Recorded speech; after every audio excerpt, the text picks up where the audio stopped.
qui remporte par ailleurs une adhésion sans faille de notre clientèle. Nous restons à votre service. Les mecs, ce mot en vitesse pour vous dire que j'ai parfaitement compris le message. Déjà, la tête de veau m'a foutu une trouille de feu de Dieu, vu que je suis rentré sans allumer, et quand voulant poser les clés sur la table du couloir, j'ai mis le doigt dans l'œil de cette putain de bestiale. Et la lettre après, au moment de me pioter, d'accord, pigé, je ferai plus con. J'espère que j'aurai encore votre confiance sur un prochain coup. D'ailleurs, pour me rattraper, j'ai une affaire possible dans la baraque d'un vieux, que je connais. Je dois avoir du flouze. A plus, Tony. Nicole, j'en ai ras-le-bol, mais alors plus que marre, que tu signes Rosalind quand tu m'écris. Évite aussi les coucous, Rossignol et de manière générale tous les noms de Piaf. Nicole, nom d'un chien, redescend sur terre. Bon, ton poème, je dis pas, il est sympa. Mais tu connais le problème qui me tracasse actuellement. Le 38 tonnes, je veux savoir si j'achète avec GG ou si je garde ma place de chauffeur chez la Mazur. C'est simple, non, comme choix.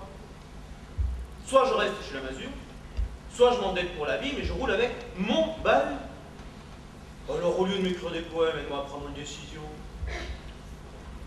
Et dis-moi si ton père accepte toujours de participer à l'achat du camion. Il avait proposé ça le soir du repas des fiançailles. Et je trouve qu'il était peut-être un peu chaud pour bien savoir à quoi il s'engageait. Excuse-moi, Nicole, je sais que le monde des routiers est moins poétique que celui que tu voudrais connaître. Mais moi, c'est mon boulot. Et j'ai besoin de savoir. Surtout depuis l'accident. Même si j'ai été innocenté par toutes les enquêtes de police, tu sais, les patrons, ils n'aiment pas ce genre d'histoire.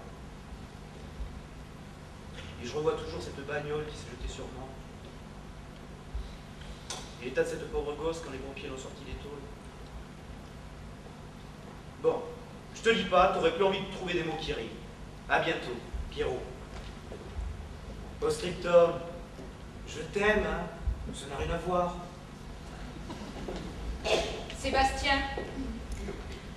Non mais t'es vraiment le roi des cons. J'ai jamais vu ça, une telle connerie. C'est de la haute voltige là, du niveau champion du monde, bravo. Ta lettre ridicule avec les coins-coins et compagnie.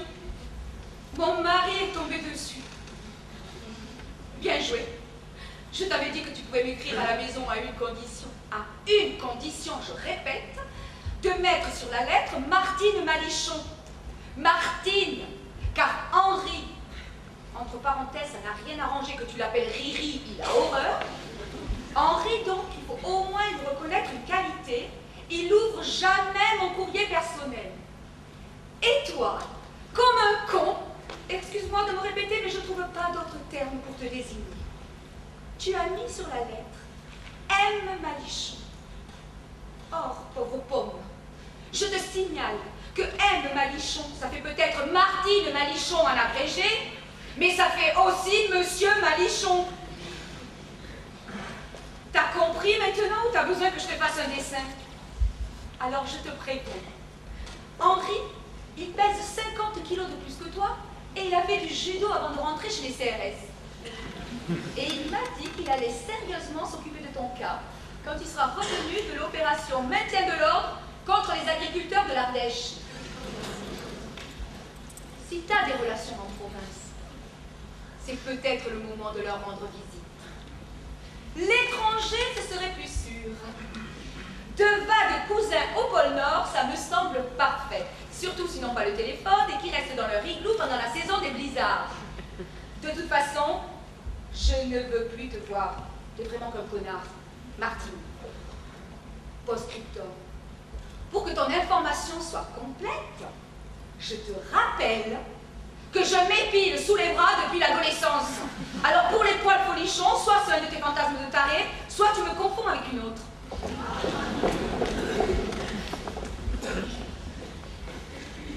Cher Monsieur David, ce mot à titre personnel à propos de votre petite fille, Ariane, qui est soignée dans mon service depuis son accident de la circulation du 16 avril dernier. J'ai cru comprendre que cette jeune fille a une vie familiale perturbée et que vous représentez plus pour elle qu'un grand-père ordinaire. C'est pourquoi je vous adresse cette lettre qui, encore une fois, ne correspond pas à des critères professionnels. Je vous le dis sans détour, Ariane ne va pas bien.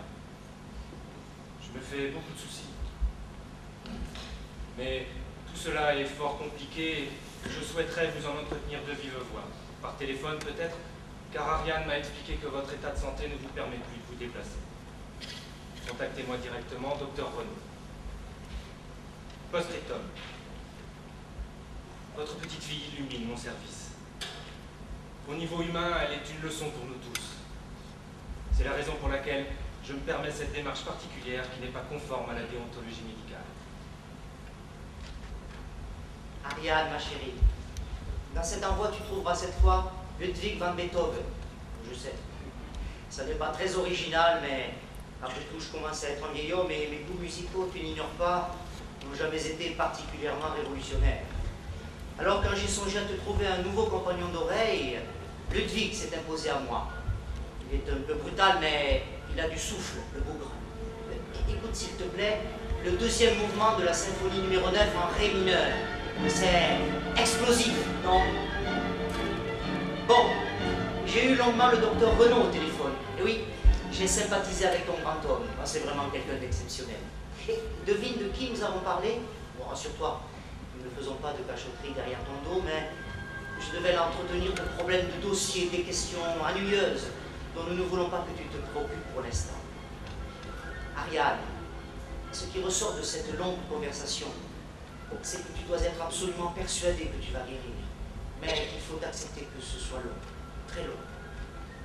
Ton impatience est le signe de ta force morale, nous le savons bien, mais elle pose parfois problème au docteur Renaud, qui par ailleurs t'adore, vraiment. Cela, je ne devrais pas te le dire, c'est le cœur du vieux grand-père qui te parle. Alors ma puce, courage. Et dis-toi bien que si tu veux remarcher, une nouvelle opération sera peut-être indispensable. Je n'ai pas écrit qu'elle l'était, ma grande. Je veux que tu sois prête en cas de nécessité. Ton grand-père qui t'aime. Grand-père, tu es un formidable grand-père. Un merveilleux grand-père. Mais un très mauvais menteur.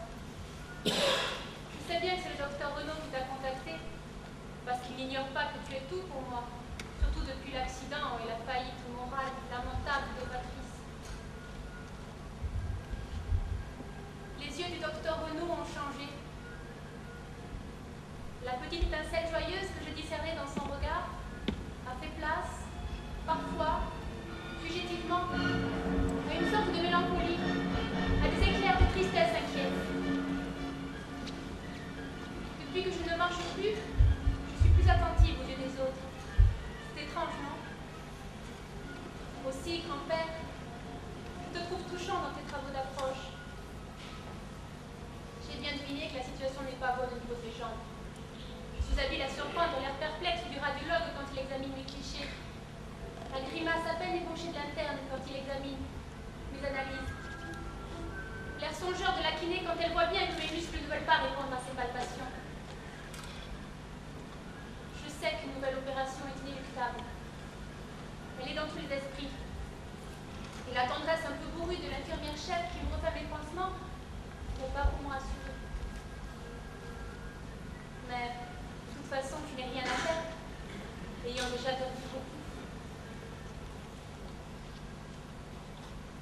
Merci, grand-père, pour Beethoven. Il est avec moi en ce moment. Je l'écoute sur mon Walkman, ou plutôt mon baladeur pour toi qui n'aime pas les mots anglais. Tout à l'heure, une aide-soignante me poussait dans le grand couloir blanc et en fermant les yeux, j'avais l'impression que c'était la musique qui faisait avancer mon fauteuil. Mes roues me portaient sur un fond de violon, de cuivre, de timbales. Mais, arrivée dans ma chambre, je ne me suis pas levée pour quitter mon poste de feu. Et c'est un infirmier précautionneux qui m'a portée dans mon lit blanc, froid et impersonnel. Dans quelques instants, c'est vrai, grand-père. La 9e symphonie me sera d'un rare secours pour entrer dans la nuit du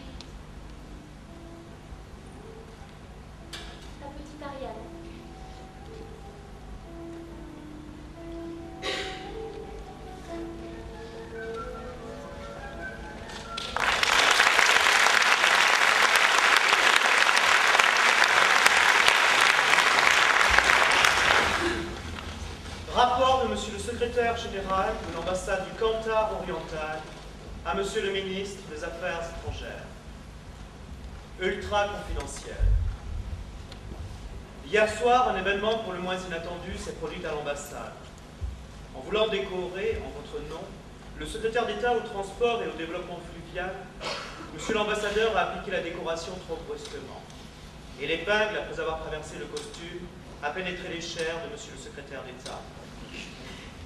Ce genre d'incident n'est pas inhabituel. Il se termine généralement par une grimace du décoré et des excuses discrètes de l'officiant. Mais un malheureux concours de circonstances a transformé ce contretemps en grave incident. Monsieur le secrétaire d'État est en effet équipé d'un appareil assez complexe de soutien à l'activité cardiaque, composé de plusieurs piles placées en relais, couplées à un régulateur. Le bout de l'épinglette est entré en contact avec un des fils reliant les piles et a provoqué un court-circuit. Il pleuvait dans la cour d'honneur.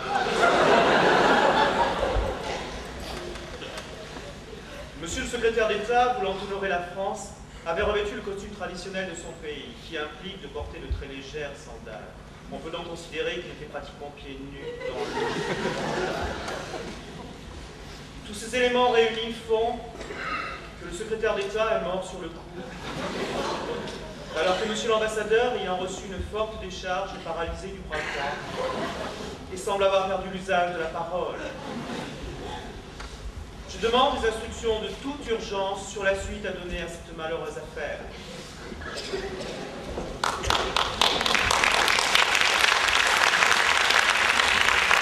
Rapport du service achat. Après examen du nouveau budget et vu les sommes qui nous sont imparties, il nous paraît impossible d'acheter quoi que ce soit lors du prochain semestre. Attendons les ordres. Rapport du service des écoutes. Écoute du sieur Gautret René, 17 avenue du Général de Gaulle. Période du 16 janvier au 22 février. Néant. Aucune communication. Ministère des Affaires étrangères. Le ministre confidentiel. Nouvelle procédure pour remise de décoration. Premièrement, ne jamais épingler de décoration de manière perpendiculaire à la poitrine du récipiendaire, mais de manière latérale. Deuxièmement, ne jamais insister en cas de résistance. Troisièmement, les décorations seront remises en costume européen, dans la mesure où cela ne froisse pas la susceptibilité de l'invité. Quatrièmement, les cérémonies auront impérativement lieu dans des endroits couverts, sauf pour les militaires en tenue portant bottes ou rangers, et qui dans ce cas seulement pourront être décorés à l'extérieur, même en temps de pluie. Cinquièmement, en cas de doute, les services des ambassades s'assureront que les récipiendaires ne souffrent pas de troubles cardiaques. Pour les cas de ce type, les décorations seront exceptionnellement remises de la main à la main. Les mesures deviennent effectives dès réception de cette circulaire. Surveillance du territoire au service des écoutes. Il n'est pas surprenant que vos écoutes pour la période du 16 janvier au 22 février n'aient rien donné. Le sieur Gautret René, 17 avenue du Général de Gaulle, est décédé le 15 janvier, 13h55. Cessez la surveillance.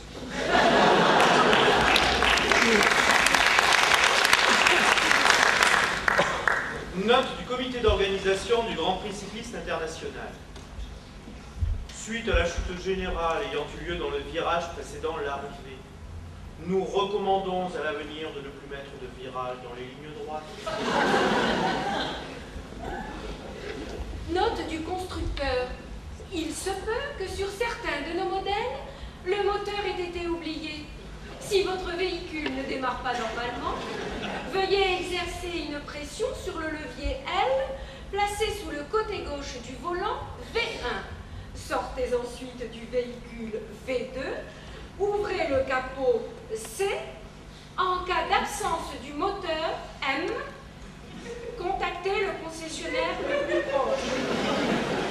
Attention, n'essayez pas de régler le problème par vous-même. Seul un agent agréé et habilité par notre marque est autorisé à intervenir. Note de l'éditeur. Si le livre que vous tenez entre les mains est entièrement composé de pages blanches, c'est que nous avons omis de l'imprimer. Merci de le ramener à votre libraire qui procédera immédiatement à un échange. Note du service radiologie au docteur Renaud. Chers confrères, vous trouverez ci-joint les clichés, les analyses approfondies du dossier de la patiente Ariane David. J'attire votre attention sur le document BH13. Les lésions observées ont un caractère irréversible. Cher monsieur David, cette lettre est bien difficile à écrire pour moi. Je ne suis pas habitué à ce genre de correspondance, mais je vous ai promis de placer nos rapports sous le signe de la vérité. Je viens de recevoir les dernières conclusions de tous mes confrères consultés sur le cas d'Ariane. Je vous le dis sans détour. Ariane ne va pas bien. Lundi prochain, je vais pratiquer une double amputation. Celle du pied droit et hélas celle de la jambe gauche dans sa totalité. Il y va de la vie de votre petite fille. En écrivant cette phrase, je me rends compte de son horrible banalité, de sa stupidité. Bien sûr qu'il y va de sa vie, et que nous ne prendrions pas cette terrible décision si nous n'y étions désespérément appuyés. Que vous dire de plus, cher monsieur David? Cher ami, le gros problème maintenant, c'est l'annonce. Mes 30 ans d'expérience ne me sont d'aucun secours. Il est d'usage, si je puis écrire, pour des opérations si lourdes et mutilantes, de ne dire la vérité au malade qu'après coup, avec le plus grand ménagement, bien sûr. Mais c'est une habitude de la vieille école, et j'avoue que les yeux de votre petite fille, si droits, si francs, avec ce bref éclat qui semble dire « Ne me la faites pas à moi, j'ai parfaitement compris votre jeu », me découragent par avance. À vous qui allez vivre un moment douloureux de votre vie, je peux dire, cher monsieur David, que je vis un moment difficile de ma carrière.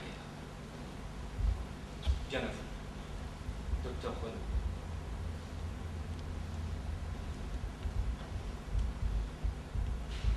Cher docteur Renaud, je vais vous écrire.